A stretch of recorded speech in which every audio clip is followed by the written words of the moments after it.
BabyBus. The Nightingale. Once upon a time, there was an emperor whose garden was as large as a labyrinth. There were all sorts of flowers planted in it, each with a tiny silver bell tied to it.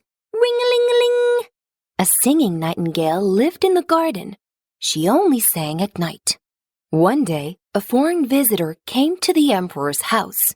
The emperor showed the guest around his magnificent palace and a huge garden.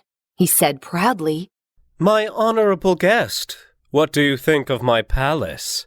The foreign guest said admiringly, "Your Majesty, I have never seen such a beautiful palace or such a magical garden.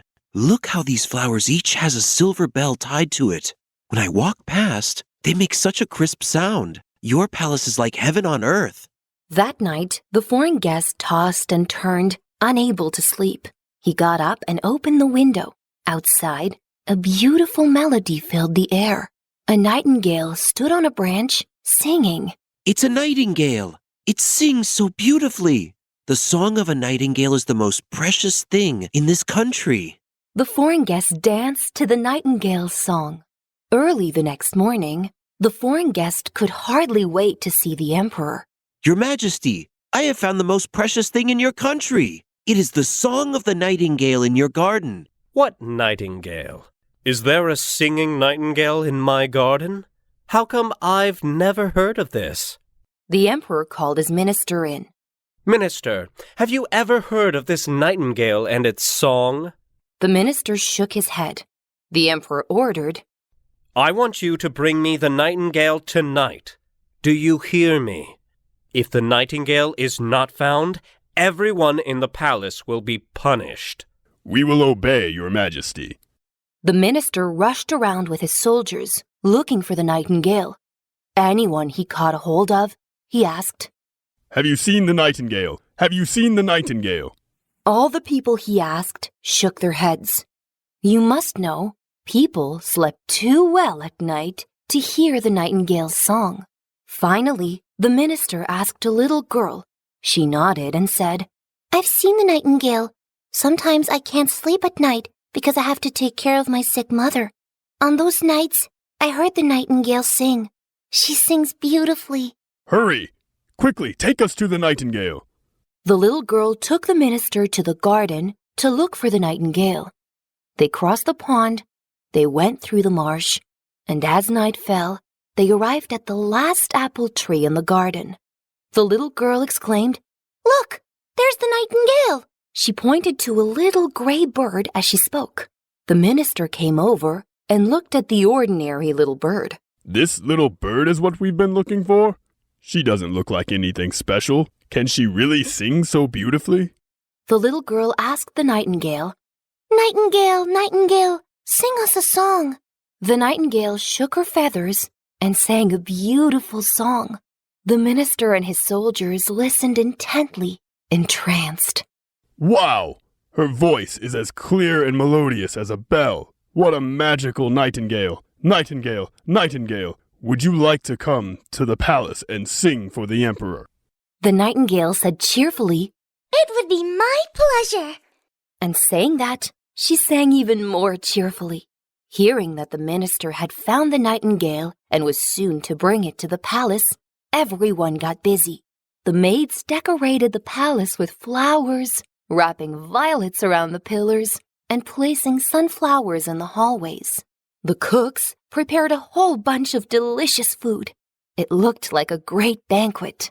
The emperor sat up straight on his throne. Soon, the minister returned, bringing the nightingale with him. "Nightingale, nightingale, sing a song for the emperor." Everyone in the palace held their breath as the nightingale sang, and its song went straight into every heart.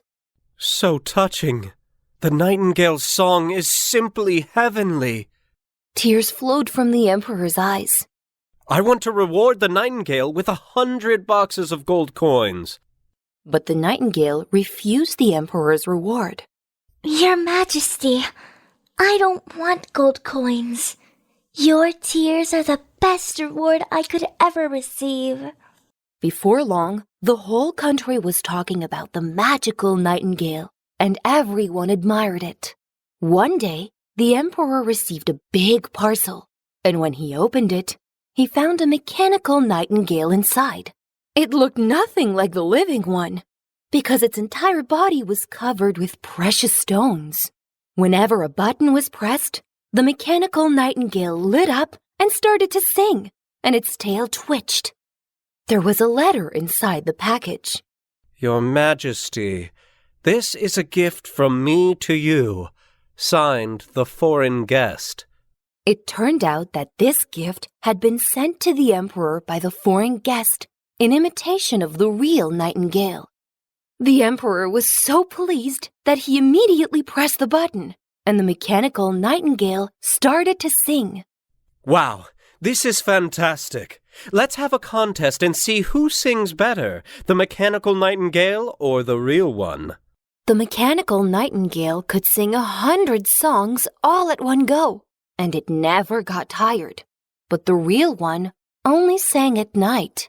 After a while, the emperor only enjoyed hearing the mechanical nightingale, and the real one was eventually neglected.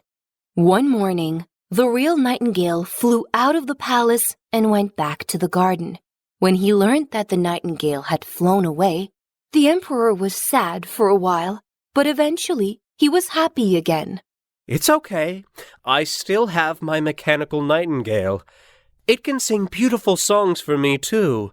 The emperor was lying on his bed, enjoying the mechanical nightingale's song, when there was a sudden tat-tat-tat sound in the bird's belly, followed by a snap, as if something had broken. The emperor rushed to find the imperial doctor, but he could not cure the mechanical nightingale. He rushed to find a clockmaker, but she could not repair the nightingale either. The broken nightingale could no longer make any sound. After a while, it was tossed into a corner, like all the other toys the emperor had grown tired of. And before long, it was covered with dust. Soon, 5 years had passed. The emperor grew ill. He was dying. Oh, my chest hurts. It's like there's a big stone pressing down on me. The emperor struggled to open his eyes, and he saw Death sitting on his chest. Death was wearing the emperor's crown and holding the emperor's sword. He looked at the emperor's face with dark, hollow eyes. The emperor broke out in a cold sweat. I'm dying.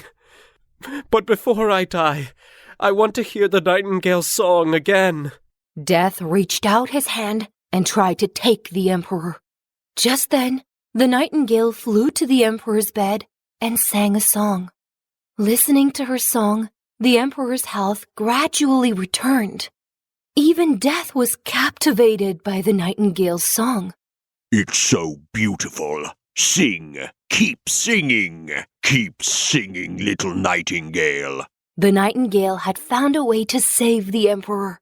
She stopped singing and said, If I sing to you, will you agree not to take the emperor away? I'll grant your request, as long as you continue singing your beautiful song. The nightingale sang of the quiet cemetery, the white roses growing there, the smell of the dead trees, and the sad white moonlight. Her song reached the heart of Death. The nightingale's song reminds me of the moonlight in the cemetery. It's both quiet and beautiful there, 100 times better than this palace. I want to go back to the cemetery. With that, Death returned the crown and the sword to the emperor. Then he turned into a puff of white smoke and floated out the window. Thank you for helping me get rid of death. How can I repay you? The nightingale just shook her head. You've already given me the greatest reward your majesty could give. Your tears. I will never forget that you shed tears the first time I sang, and your tears filled my heart with joy. Sleep now, your majesty, and get well. When you recover, I'll sing for you every day. The nightingale sang again, and the emperor fell asleep to the sound of her song. The next day, he had recovered from his illness and was once again full of energy. From then on, the pleasant song of the nightingale and the sound of joyful laughter filled the palace every day.